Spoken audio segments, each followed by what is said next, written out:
Hei aiasõbrad! Eelmisel aastal istutasime oma aeda virsikupuu ja aprikosipuu. Mõlemad küll ühed külmakindlamad sordid Eesti mõistes, kuid siiski võib neid nimetada sellisteks eksootilisteks valikuteks, mille selline vastupidavus Eesti kliimas on üsna heitlik. Mõnel küll on õnnestunud ka pikalt neid nii-öelda kasvatada ja ka saaki Eestis korjata, mõnes osas jälle on külmad ära võtnud, ehk siis meil on ta sellistes tingimustes, mis ei ole küll keset põldu, aga samas ei ole ka nii lähtutud sellest soovitusest, et tuulevaikne koht ja päikesepaisteline. Loodame, et ajapikku siin muidugi ümbrus kasvab kõrgemaks, tekib mingisugunegi kõrgaljastus, mis tuuli kinni hoiab ja pakub kindlamat sellist pinnast, õhku, kliimat. Hetkel tuleb toime tulla sellega, mis on.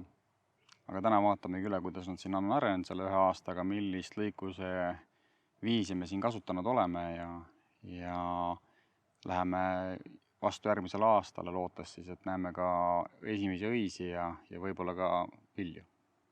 Siin on siis meil otse ees on virsikupuu Maira.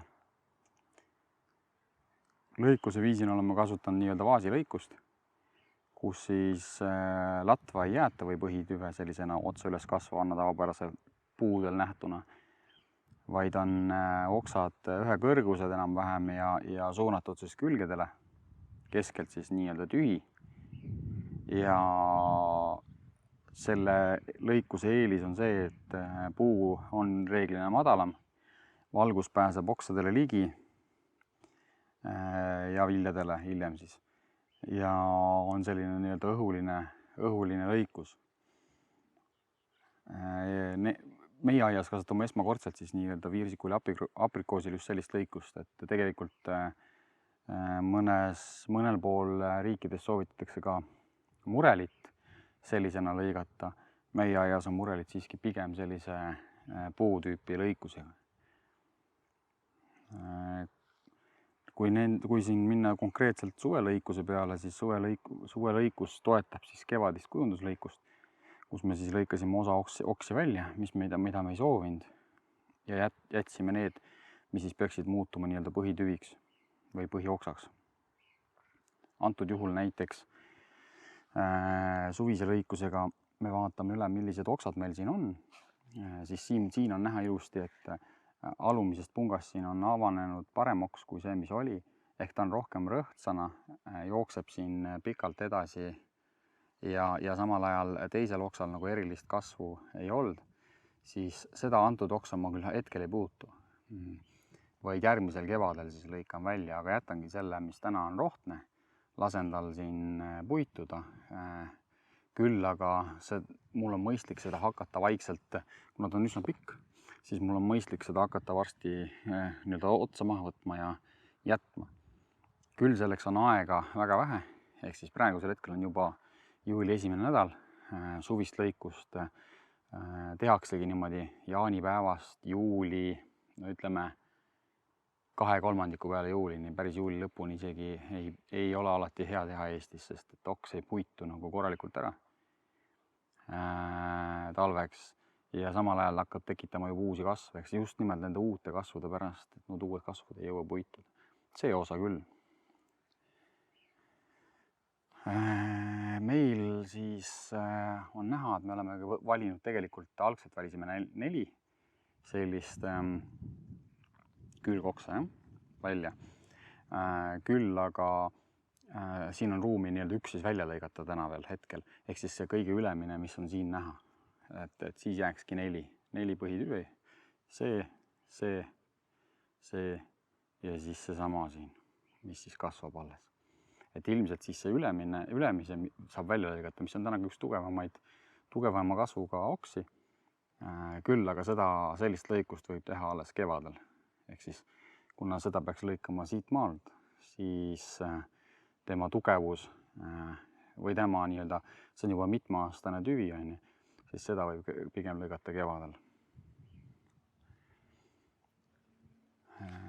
suvel ma ka panen juba pilgu peale, milliseid oksi ma jätan, millised ma ei jäta tulevikus või millist ma soovin jätta nii-öelda uueks oksaks, siis näiteks siin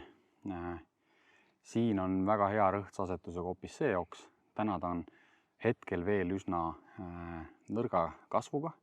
See tähendab seda, et ma peaksin tegelikult hakkama teisi oksi, mis siin üleval pool on, lühendama või suvise lõikuse mõistes piirama, et kogu jõud läheks kasvavale sinna oksale. Et ma olen ka tegelikult siin juba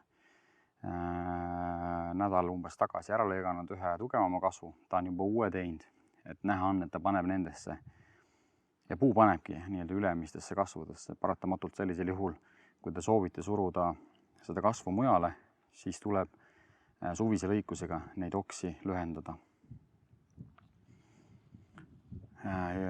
Üldiselt ma ei jäta ükskõik millisele viljapuule üles või sissepoole kasvavaid oksi väga ei jäta, küll aga teen sellise lühenduslõikuse, nagu te siin näete. Mis see tähendab, mis see teeb, on selline, et umbes 3-4, maksimum 5 lehte.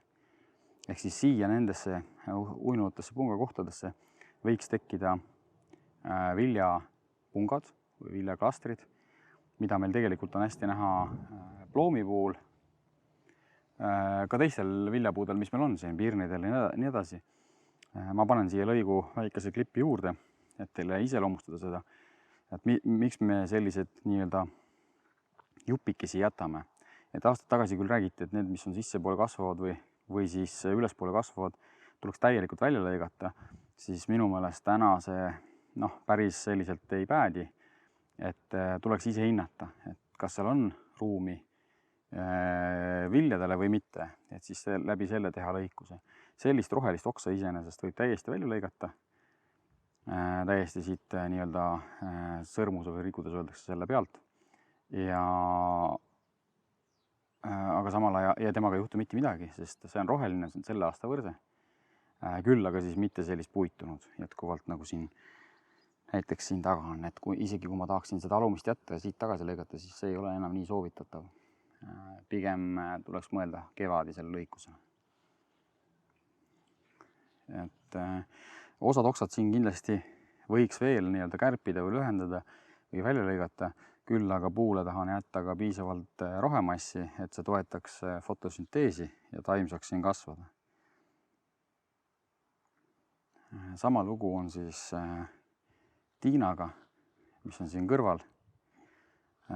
Samamoodi oleme jätnud harulised oksad, küll natukene rohkem põhitüvesid on siin tegelikult 4, üks on veel suhteliselt uus oks, väga tugevalt see aasta kasvanud. Ehk siis kui vaadata, siis see siin on välja kasvanud siit alt, väga tugevalt kasvanud. Oleme hetkel selle alles jätnud, et siis mõelda, kas välja lõigata just nimelt see oks siin ja jätta see või mille osas me valime, et ilmselt selle otsuse teeb kevadel. Püüab ikkagi vaasitüüpidelt hoida oksi üksteisest nagu eemale ja jätkuvalt järgmine nii-öelda tasand suunab ikkagi teda veel välja. Ehk siis tegelikult nii ongi, ta kasvab ära oma jupi, kasvab jälle välja ja näiteks täpselt sama olukord siin. Et me suuname teda välja kasvama ja niimoodi ta kasvabki vaasiks päris laiali ära. Küll nende puude puhul ma sooviksin teda hoida lõpuks sellises mõistlikus kõrguses, ehk siis niisugune inimese kõrgus, ütleme, on hea, 180-200 lõppkokkuvõttes. Täna on nad alles noored puud. Ilmselt selleks läheb paar aastat.